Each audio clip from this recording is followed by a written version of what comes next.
यानी कक्षा 7वीं में आप सभी का स्वागत है। आज हम भूगोल की पुस्तक हमारा पर्यावरण के तीसरे अध्याय का अध्ययन करेंगे। अध्याय का नाम है हमारी बदलती पृथ्वी। आज ये अध्याय दो भागों में बटा है। आज हम इसके पहले भाग के विषय में पढ़ेंगे। आपने अध्याय दो में पृथ्वी की आंतरिक संरचना की जानकारी हासिल की है। इसी से संबंध मैं आपसे कुछ प्रश्न पूछना चाहता हूँ। सियाल और सीमा क्या है? व्हाट इज़ सियाल एंड सीमा? सियाल ये महाद्वीपीय संहति है। इसकी घनता 2 ग्राम प्रति घन सेंटीमीटर है। यह सिलिकॉन और एल्यूमिना से निर्मित है। Ciel, it is a continental floor. Its density is 2 grams per cubic centimeter. It is made up from silicon and alumina. What does Seema means? सीमे का क्या अर्थ है? यह महासागरीय संहति है। It is an oceanic floor. इसकी घनता 3 ग्राम प्रति घन सेंटीमीटर है। Its density is near about 3 grams per cubic centimeter. सीमे it is made from silicon and magnesium. सीमे ये सिलिकॉन और मैग्नीशियम से निर्मित है। इन दोनों उदाहरणों से अब आप ये समझ चुके होंगे कि सीएल की घनता सीमा की घनता से कम है। ये कम घनी है। सीएल काफ़ी हल्के पदार्थों से निर्मित है, जबकि सीमा काफ़ी भारी पदार्थों से निर्मित है। सीएल ये महाद्वीपीय संहति है, यानी महाद्वीपों वाली परत है, लेकिन सीमे ये जो महासागरीय संहति की परत है। स्थलमंडल प्लेट्स, लिथोस्फेरिक प्लेट्स, ये जो विभिन्न स्थलमंडलीय प्लेट है, सीमा, मेंटल, इन्हीं को हम लिथोस्फेरिक प्लेट कहते हैं। Lithospheric plate is divided into small fragments called plates known as lithospheric plates. ये चट्टानों से निर्मित एक भूखंड है। स्थलमंडलीय प्लेट दो प्रकार की होती है। Lithospheric plate are of 2 types. पहली महाद्वीपीय प्लेट यानी कॉन्टिनेंटल प्लेट्स, और दूसरी महासागरीय प्लेट यानी ओशनिक प्लेट्स। इस चित्र में आप जैसा कि देख सकते हैं विश्व का मानचित्र है, और ये जो लाल रेखा आप देख रहे हैं वो भूखंडों को दिखा रहे हैं। महासागरीय प्लेट्स और महाद्वीपीय प्लेट्स, इन्हीं प्लेटों के आधार पर जो है ये महाद्वीप और महासागर गति करते हैं। महाद्वीपीय प्लेट 7 से लेकर 12 प्लेट्स के करीब है, और जबकि महासागरीय प्लेट्स 4 है। यहाँ पर आप चित्र में देख सकते हैं उत्तर अमेरिकन महाद्वीपीय प्लेट, दक्षिणी अमेरिकन महाद्वीपीय plate, African plate, Eurasian plate, Australian plates, वैसे ही इंडियन ओशियन प्लेट्स। ये अलग अलग प्रकार के भूखंड है जो कि सीएल और सीमा पर आधारित है। सीएल जैसे मैंने आपको बताया ये महाद्वीपीय प्लेट्स कहलाते हैं, और सीमे ये महासागरीय प्लेट्स कहलाते हैं। प्लेट और गतियाँ। महाद्वीपीय प्लेट्स कॉन्टिनेंटल प्लेट्स जैसे मैंने आपको बताई ये 7 से 12 के करीब है। महासागरीय प्लेट ओशनिक प्लेट ये संख्या में 6 से लेकर 45 की संख्या में हैं। प्लेटों की गतियाँ मोशंस ऑफ द प्लेट। हमारी पृथ्वी हमेशा गतिशील है, इसलिए ये प्लेट्स भी उनके साथ गति करती हैं। Plates are always in motion. इन्हें गति 3 कारणों से मिलती है। They derive motion from 3 factors.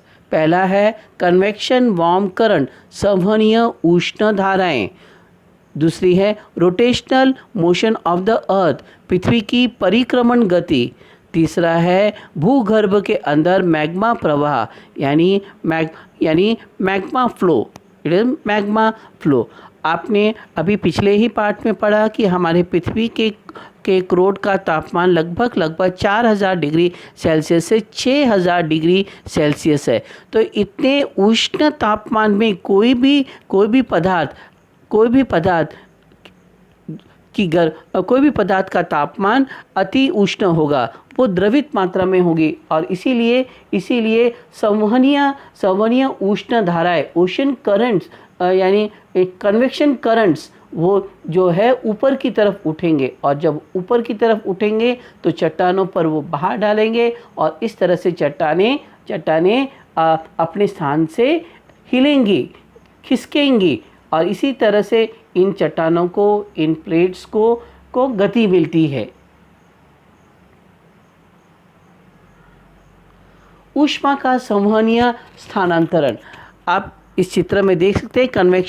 Convection heat transfer चित्र में दिखाया गया कि एक बर्तन में एक जो है कुछ द्रव्य ऊपर उबला पानी को उबाला जा रहा है। तो यहाँ पर आपको जो लाल तरंगे दिखाई दे रही है पानी में, वो है गरम पानी की तरंगे जो ऊपर की तरफ उठती है, और जो नीली तरंगे है वो ठंडी तरंगे जो कि नीचे की तरफ उठती है। और इसी तरह से जब तक पूरा पानी गर्म नहीं हो जाता, ये तरंगे नीचे से ऊपर, ऊपर से नीचे की ओर चलती रहती है, और इसी चलने के कारण, इसी जो संवहन के कारण कोई भी द्रव्य पदार्थ गर्म हो जाता है। आप बगल की चित्र में देख सकते हैं, ये एक थर्मल इमेज है। ज़मीन के अंदर उष्णता जो निकल रही है उसका एक थर्मल इमेजिंग है, किस तरह से गर्म उष्ण संवहनीय धाराएं ऊपर की तरफ उठ रही हैं, और जो ठंडी हवा है वो नीचे की तरफ आ रही है। कोई भी पदार्थ जब गर्म होता है तो बहुत सारा संवहन भाप ऊपर की तरफ उठता है, और इसी तरह से वो जो है चट्टानों को धकेलता है, उस पर प्रेशर डालता है। तो इसी प्रेशर के कारण चट्टानें खिसकती है। प्लेटों की 3 गतियाँ होती है, 3 मोशंस ऑफ द प्लेट्स। अभिसारी गति यानी कन्वर्जेंट मोशन, अपसारी गति यानी डाइवर्जेंट मोशन, रूपांतरण परिसीमा यानी ट्रांसफॉर्म मोशन। हमने दो प्रकार के प्लेट्स के बारे में पढ़ा, एक तो महासागरीय प्लेट और महाद्वीपीय प्लेट। हमने अभी तक ये भी जाना कि इन दोनों में से घनी कौन सी है, सीमे यानी महासागरीय परत है वो सबसे घनी है, और जबकि महाद्वीपीय प्लेट घनता में कम है। तो अभिसारी गति का मतलब क्या, जब 2 प्लेटें एक दूसरे के दिशा के अनुरूप प्रवास करती है या गति करती है और आपस में टकराती है, तो इस प्रकार की गति को हम अभिसारी गति कहते हैं। That type of the motion is known as convergent motion, means convert 2 plates collide with each other, and while colliding with each other the dense layer or the dense plate it converge below the light plate, यानी जो घनी जो चट्टान की परत है वो नीचे की ओर धस जाती है, और जो हल्की परत है वो ऊपर की ओर उठ जाती है। अपसारी गति का मतलब क्या है, यानी what is the divergent motion? Divergent motion is that type of the motion when to plates moves apart from each other. जब दो प्लेटें, जब 2 भूखंड, महासागरीय भूखंड, महाद्वीपीय भूखंड एक दूसरे से दूर खिसकते जाते हैं, तो इस प्रकार की गति को हम अपसारी गति कहते हैं। और रूपांतरण परिसीमा, जब 2 प्लेट आपस में रगड़ती है, आप एक दूसरे के साथ रगड़ती है उत्तर दक्षिण की ओर, तो उसे हम रूपांतरण परिसीमा कहते हैं। अभिसारी गति, कन्वर्जेंट मोशन, ये जो अभिसारी गति है वो जो विनाशक गति कहा जाता है, यानी इसमें चट्टानों का टूटना, विखंडन होना, ये इस प्रकार की क्रिया होती है। जब दो प्लेट, यहाँ पे हम परिभाषा की तरफ ध्यान देते हैं, जब दो प्लेट एक दूसरे के दिशा अनुरूप गति करती हैं उन्हें अभिसारी गति कहती हैं। When two plates motion in the same direction to each other, that type of the motion is called convergent motion। यह पर्वत निर्माणकारी विध्वंसक गति है। It is mountain building destructive motion। आप यहाँ पर जैसे देख सकते हैं चित्र में देख सकते हैं, जो महासागरीय प्लेट है वो महाद्वीपीय प्लेट के नीचे की तरफ धंस गई, यानी कन्वर्ज हो गई, मुड़ गई, और जो महाद्वीपीय प्लेट है वो महासागरीय प्लेट के ऊपर की ओर चढ़ गई, और इस प्रक्रिया में पर्वतों का निर्माण होता है। हमारे भारत के उत्तर में जो हिमालय पर्वत की उत्पत्ति हुई है वो भी इसी प्रकार हुई है। जहाँ पर आज हिमालय पर्वत है वहाँ पर कभी पहले टेथिस नाम का उथला सागर हुआ करता था। हमारी इंडियन प्लेट यानी गोंडवाना प्लेट वो यूरेशियन प्लेट के साथ टकराई, और उसके कारण क्या हुआ, जो टेथिस महासागरीय प्लेट है वो इंडियन प्लेट के नीचे धंस गई और वलन पड़ा, और इस प्रकार से हिमालय पर्वत अस्तित्व में आया। आज जहाँ पर हिमालय पर्वत है वहाँ पर कभी एक टेथिस नाम का उथला समुद्र हुआ करता था, जो कि आज नहीं है। तो इसलिए हम अभिसारी गति को हम विध्वंसक गति भी कहते हैं। इसके बारे में हम और जानें। अभिसारी गति, इस प्रकार की गति में महासागरीय प्लेट महाद्वीपीय प्लेट से टकराती है। In such type of motion oceanic plates collide with continental plate. Himalaya पर्वत, इस प्रकार से हिमालय पर्वत की उत्पत्ति होती है, and there emerges Himalayan mountain range. अपसारी गति यानी डाइवर्जेंट मोशन, चित्र में आप देखिए कि किस तरह से महाद्वीपीय प्लेट जो है एक दूसरे से दूर जा रही है।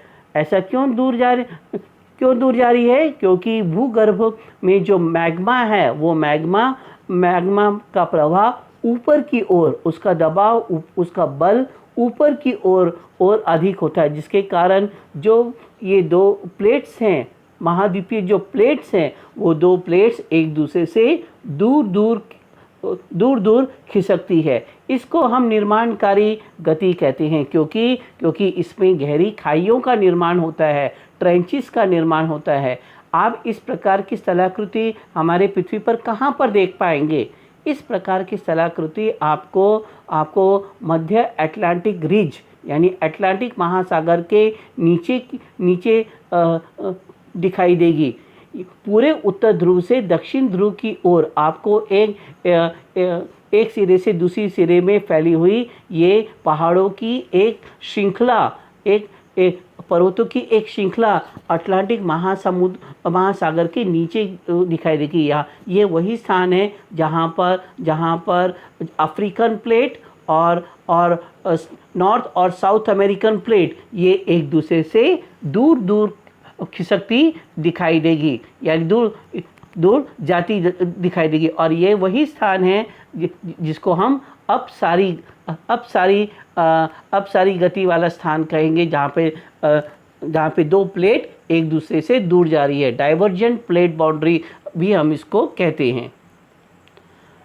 इस चित्र में आप देखिए जो उभरा हुआ काला भाग दिखाई दे रहा है आपको उत्तर अमेरिका, दक्षिण अमेरिका एक तरफ यानी पश्चिम की तरफ, अफ्रीका और यूरोपियन महाद्वीप दूसरी ओर। उसके बीच में जो उत्तर ध्रुव से दक्षिण ध्रुव की ओर आपको जो काले रंग की जो श्रृंखला दिखाई दे रही है, इसी को हम मध्य अटलांटिक रिज कहते हैं, मिड ओशनिक रिज कहते हैं।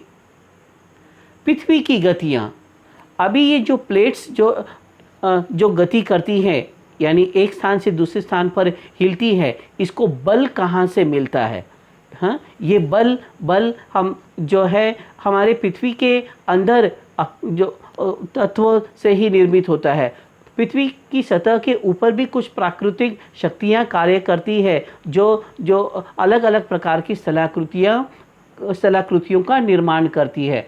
हम इन पृथ्वी की गतियों को दो भागों में बांटते हैं, एक अंतर्जनित बल यानी एंडोजेनिक फोर्स, और दूसरा जनित बल यानी एक्सोजेनेटिक फोर्स। अंतर्जनित बल को हम दोबारा से दो भागों में बांटते हैं, एक आकस्मिक यानी सडन, हम जिसका पूर्वानुमान नहीं लगा सकते, और दूसरा है पटल विरूपण यानी प्लेट टेक्टोनिक। ये जो मैंने आपको तीन प्लेटों की गति के बारे में बताया, अपसारी, अभिसारी और रूपांतरण परिसीमा, ये पटल विरूपण बल का ही ये उदाहरण है। आकस्मिक बल से पृथ्वी पर कौन कौन सी स्थलाकृति निर्मित होती है? आकस्मिक बल से पृथ्वी पर भूकंप की उत्पत्ति होती है, ज्वालामुखी पर्वत का निर्माण होता है, कई बार भूस्खलन भी होता है। बहिर्जनित बल अपर्दन और अपक्षय के द्वारा इस पृथ्वी पर लगता है। अपर्दन मीन्स इरोजन, निक्षेपण means deposition, and there are certain factors of erosion and deposition, like the work of river, like the work of winds, like the work of sea waves, like the work of glacier. Similarly, endogenic forces are of two types. One is the sudden, about whom we cannot predict about its time of occurrence, place of occurrence, like that. And second one is plate tectonic. Plate tectonic means the movement of the oceanic floor and the continental floor. And this plate tectonics are mountain building forces. And this concept or the principle of the plate tectonic was first suggested by the Alfred W. Wegener, Alfred G. Wegener, W. Wegener. Now sudden forces are of three types. One is an earthquake, second one is volcano, and third one is landslides. So the forces of the earth are divided into two parts. One is the endogenic force, means which occurs over the endogenic force, which occurs under the surface of the crust, and the exogenetic forces which occurs over the surface of the earth crust.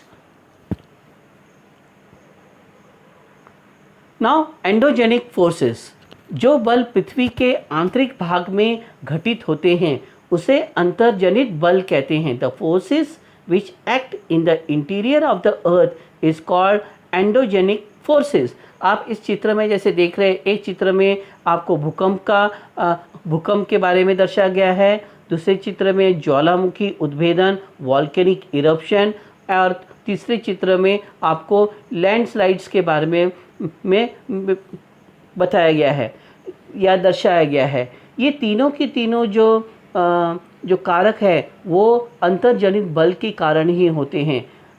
आपको मालूम है ज्वालामुखी उद्भेदन किस प्रकार होता है. जब क्रोड में विद्यमान जब मैग्मा लावा रूप में पृथ्वी की सतह पर आता है उसे हम ज्वालामुखी उद्भेदन कहते हैं. ज्वालामुखी एक शंक्वाकार स्थलाकृति है. भूकंप की भी हम कभी भी पूर्वानुमान नहीं लगा सकते. ये भी भूगर्भ में प्लेटों के खिसकने से इसकी जो है इसका परिणाम है. बहिर्जनित बल, ये बल जो पृथ्वी की सतह पर उत्पन्न होते हैं उन्हें बहिर्जनित बल कहते हैं. The forces that acts upon the surface of the earth is called exogenic forces. Exo means over the exterior side, and genic means origin. So the forces which originate over the surface of the earth is known as exogenic forces. बहिर्जनित, जो पृथ्वी की सतह के ऊपर, और ये सब के सब जो है प्राकृतिक पर्यावरणीय प्राकृतिक शक्तियों के द्वारा होता है। अब पर्यावरणीय प्राकृतिक शक्तियाँ कौन कौन सी है? सूर्य प्रकाश, वर्षा, नदियाँ, ग्लेशियर, हिमानियाँ, समुद्री लहरें, पवने, ये सब के सब जो एक्सोजेनिक यानी बहिर्जनित बल है, जो पृथ्वी की सतह के ऊपर हमारे वायुमंडल में उत्पन्न होते हैं, और इन्हीं के कारण हमारी स्थलाकृतियों में निरंतर बदलाव आते जाते हैं, और हमारी स्थलाकृतियों में हमेशा नवीन स्थलाकृति बनती जाती है और बिगड़ती जाती है। ज्वालामुखी, अब हम ज्वालामुखी के बारे में पढ़ें। ज्वालामुखी किसे कहते हैं? पृथ्वी पर विद्यमान एक स्थलाकृति, शंक्वाकार स्थलाकृति, पृथ्वी पर विद्यमान एक शंक्वाकार यानी ट्रायंगुलर स्थलाकृति, जिससे भूगर्भ में स्थित मैग्मा लावा रूप में परपट्टी पर प्रकट हो, उसे ज्वालामुखी कहते हैं। साथ में लगे हुए चित्र में का आप अध्ययन कीजिए, चित्र का ध्यानपूर्वक अध्ययन कीजिए। जो ज्वालामुखी का जो मुख है, जहाँ से मैग्मा, द्रवित मैग्मा लावा रूप में सतह के ऊपर आता है, उसे हम क्रेटर कहते हैं। उनकी जो ढाल है उसको हम कोन कहते हैं। ये ज़मीन के अंदर मैग्मा है जो कि मेंटल की परत के नीचे ये विद्यमान है, और सबसे ऊपर की परत परपट्टी कहलाती है।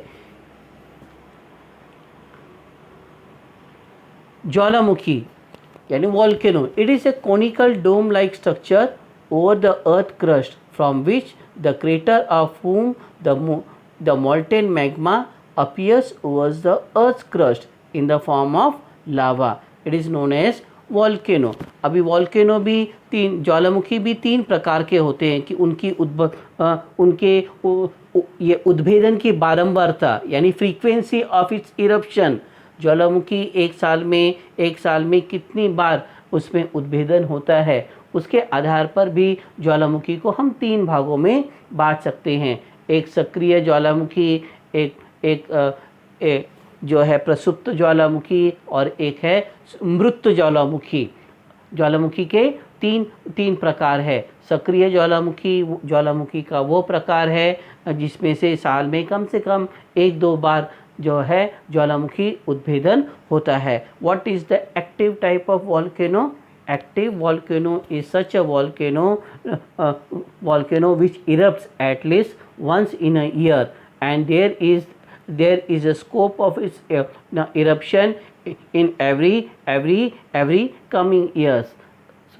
Mount Vesuvius, Mount Etna is such type of the active volcano.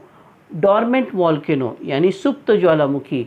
सुप्त ज्वालामुखी का वो प्रकार है जहाँ पर प्रागैतिहासिक काल में कभी ज्वालामुखी का उद्भेदन हुआ था, लेकिन अभी कुछ बीते वर्षों में उसमें कोई भी ज्वालामुखी उद्भेदन नहीं हुआ। परंतु उनका अध्ययन करने के बाद वैज्ञानिक ये पाते हैं कि उसका क्रेटर में हलचल है, उष्णता बढ़ रही है, और आगे आने वाले कुछ सालों में उसमें से उस ज्वालामुखी से उद्भेदन होने की पूरी संभावना है। तो ऐसे ज्वालामुखी को हम डॉर्मेंट ज्वालामुखी यानी सुप्त ज्वालामुखी कहते हैं। एक्सटिंक्ट ज्वालामुखी यानी मृत ज्वालामुखी का वो उदाहरण है जो पिछले कई सौ साल से उनमें कोई हलचल नहीं हुई, और उसका जो क्रेटर है वो पूरी तरह से उसका मुख बंद हो गया है, और उसके ढाल पर, क्रेटर की ढाल पर बर्फ़ जमने लगी। तो इस प्रकार के ज्वालामुखी को हम मृत ज्वालामुखी भी कहते हैं। जैसे इसका उदाहरण हम दे सकते हैं जापान में फुजियामा पर्वत। what is the example of the extinct volcano? Mount Fujiyama of Japan is such type of the extinct volcano, the apex, the canopy of whom is clad with snow, and there is no sign of its eruption in the near future. भूकंप and earthquake, भूपरपट्टी पर अचानक होने वाले कंपन को भूकंप कहते हैं. The sudden shaking of the earth crust is called an earthquake. Here it is misspelled, it is an earthquake. The sudden shaking of the earth's crust is called an earthquake. ये कंपन स्थल मंडलीय प्लेटों की गति के कारण होता है. जब भी महासागरीय प्लेट या महाद्वीपीय प्लेट अपने स्थान से खिसकती है या उन पर कोई दूसरी प्लेट आके टकराती है और उनमें कंपन निर्माण होता है, तो इस प्रकार से निर्मित कंपन को हम भूकंप कहते हैं. This sudden shaking is due to the movement of the lithospheric plate. आपकी पुस्तक में एक उदाहरण दिया है, एक प्रयोग दिया है. आप गैस स्टोव पर कोई बर्तन रखिए, उसको पानी से आप भरिए और उसके ऊपर आप प्लेट रखिए और उस प्लेट पर आप मटर के दाने, आप चम्मच ये रखिए. जब पानी उबलने लगता है, बर्तन का पानी जब आँच से उबलने लगता है, तो मटर और प्लेट अपने स्थान से हिलने लगते हैं. क्यों हिलने लगते हैं? क्योंकि बर्तन में निर्मित भाप वो प्लेट को ऊपर उठाने की कोशिश करते हैं और जिसके कारण जो प्लेट के ऊपर रखे हुए मटर और जो चम्मच उनमें कंपन पैदा होता है. तो इसी प्रकार से जब भी हमारे पृथ्वी के अंदर कोई भी भूगर्भिक प्लेट अपने स्थान से हिलती है, खिसकती है, तो कंपन पैदा होता है और वो कंपन जो है विद्युत चुंबकीय तरंगों के रूप में होता है. इलेक्ट्रोमैग्नेटिक वेव के कारण होता है और यही विद्युत चुंबकीय तरंगे अलग अलग चट्टानों से होते हुए सतह की ओर, भूपरपट्टी की ओर आने का प्रयत्न करती हैं. और क्योंकि वो अलग अलग माध्यम से होकर गुजरती है, जैसे मैग्मा जो कि द्रव्य रूप में है, मेंटल जो कि काफ़ी घनी परत है, परपट्टी, तो उन सभी परतों को वो हिलाते हुए, उनमें सभी में कम करते हुए ऊपर सतह की तरफ आती है, और उसी तरंगों से निर्मित कंपन को हम भूकंप कहते हैं. जब भी कंप होता है और जब पृथ्वी की सतह हिलने लगती है तो ये जो है पूरी सतह पर आकर वो तरंगे फैल जाती है. अब हम बात करें भूकंप के बारे में. उद्गम केंद्र और अधिकेंद्र. भूपरपट्टी के नीचे का वह स्थान जहाँ से भूकंप की शुरुआत होती है उसे उद्गम केंद्र कहते हैं. The place below the earth crust from where the earthquake waves begins is called focus. ये वही स्थान है जहाँ से कंपन भूपरपट्टी के नीचे भूगर्भ में कंप पैदा होता है और यहीं से पहले विद्युत चुंबकीय तरंगे सतह की ऊपर की ओर उठने लगती है. तो इसी स्थान को हम क्या कहते हैं? Focus. So what do you mean by focus? Focus is that point below the earth crust from where the earthquake occurs or the electromagnetic earthquake waves is generated. That particular point below the crust is called a focus. Now epicenter. आप इस चित्र को ध्यानपूर्वक आप देखिए, उसका अवलोकन कीजिए. देखिए फोकस का मतलब क्या है? उद्गम केंद्र. फोकस का अर्थ क्या है? उद्गम केंद्र. इस स्थान में देखो जो गोल बिंदु मध्य में दिया गया है, उसे हम कहते हैं उद्गम केंद्र. This is the point where earthquake occurs. It is origin of the seismic energy. Seismic energy यानी इसको हिंदी में हम क्या कहते हैं, विद्युत चुंबकीय तरंगे, इलेक्ट्रोमैग्नेटिक वेव्स. ये वही स्थान है जहाँ से पहली बार जो है कंप का निर्माण होता है और वो सतह की ओर ऊपर की ओर बढ़ती है. और एपिसेंटर जिसको हम अधिकेंद्र कहते हैं, अधिकेंद्र मतलब उद्गम केंद्र के ठीक ऊपर का वो स्थान जहाँ पर आकर विद्युत चुंबकीय तरंगे धरातल के एक लंबे क्षेत्र में फैलती है उसको हम क्या कहते हैं, अधिकेंद्र यानी एपिसेंटर. देखा आपने ध्यान से चित्र? ठीक है, अब आगे बढ़ते हैं. अधिकेंद्र एपिसेंटर, उद्गम केंद्र के ठीक ऊपर का वह स्थान जहाँ पर भूकंपीय तरंगे धरातल पर आकर फैलती है उसे अधिकेंद्र कहते हैं. ये साथ में लगा हुआ चित्र आप देखिए, यहाँ पर आपको उद्गम केंद्र भी दिखाई दे रहा है. उद्गम केंद्र के चारों ओर देखिए किस प्रकार से विद्युत चुंबकीय भूकंपीय तरंगे फैलती है और वो फैलते हुए सतह की ओर बढ़ती है. सतह पर एक लंबे क्षेत्र में कंप का निर्माण करती है, यानी कंपन का निर्माण करती है. उसे हम अधिकेंद्र कहते हैं.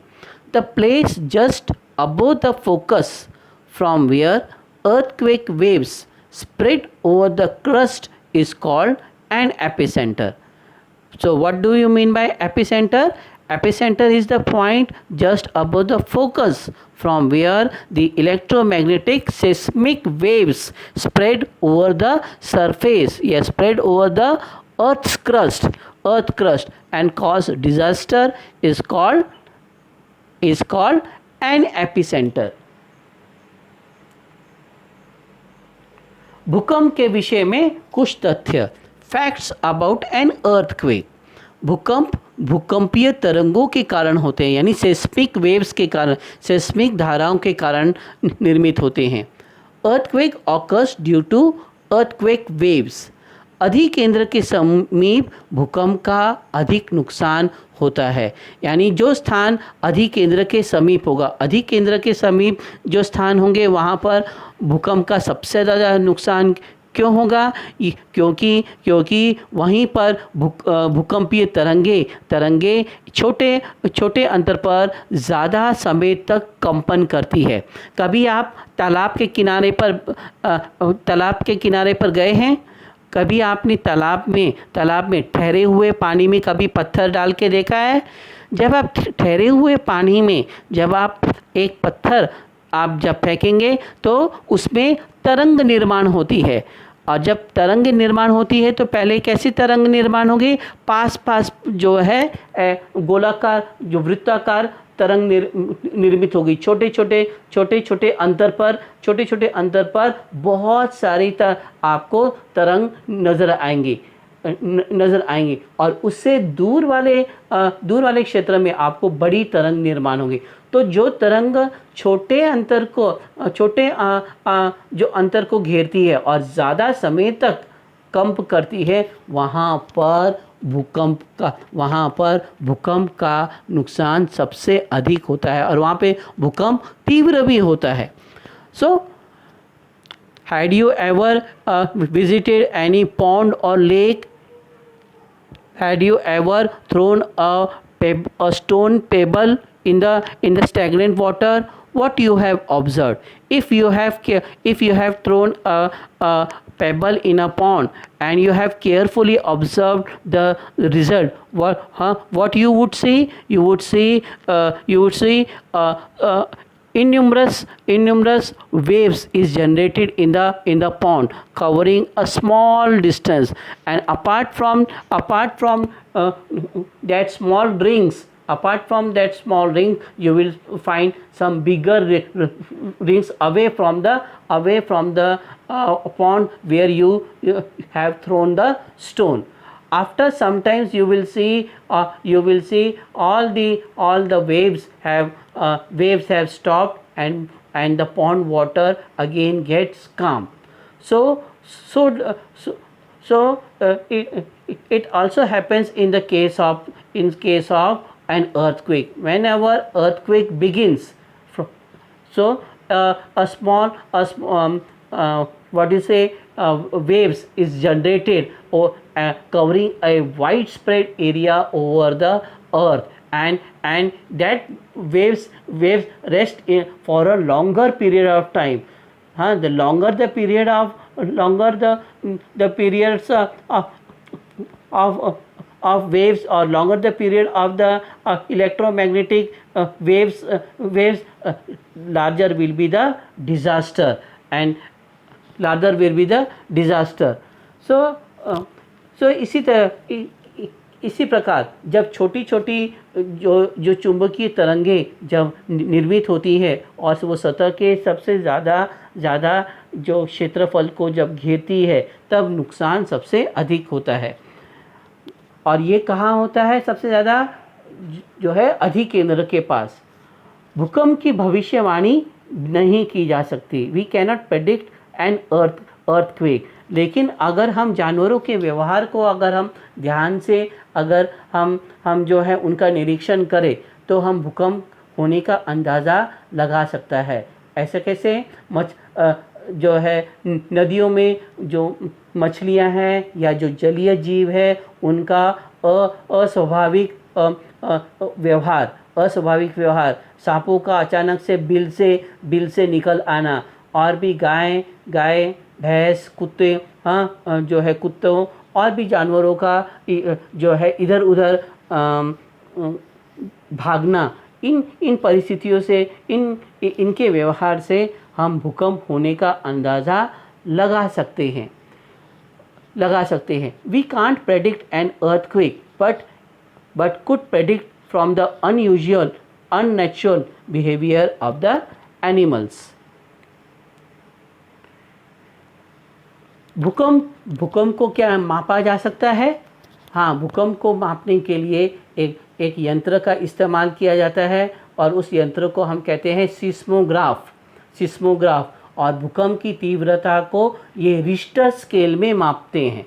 भूकंप की तीव्रता को हम किस में मापेंगे? Richter scale. दो रिश्टर स्केल के नीचे का भूकंप जो है हम उन्हें अनुभव नहीं कर सकते। 3.4 से लेकर 4.5 का रिश्टर स्केल सर्वसाधारण की कैटेगरी में आता है, सर्वसाधारण माना जाता है। और 6 रिश्टर स्केल के ऊपर का भूकंप विनाशक माना जाता है।